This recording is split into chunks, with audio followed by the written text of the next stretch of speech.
সূরা আল আসর।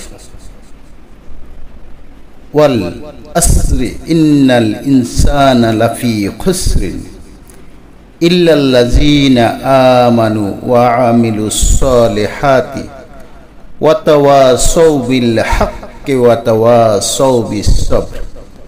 অর্থ, কালের শপথ, মানুষ আসলে বড়ই ক্ষতির মধ্যে নিমজ্জিত।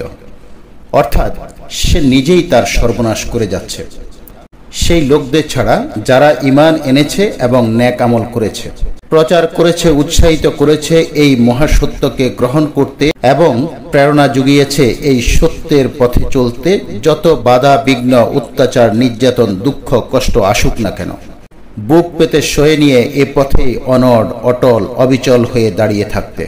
আল্লাহ তাআলা আমাদের প্রত্যেককেই সূরা আল আসরে যে নির্দেশনা দিয়েছেন তা মেনে চলার তৌফিক দান করুন। আমিন সুম্মা আমিন।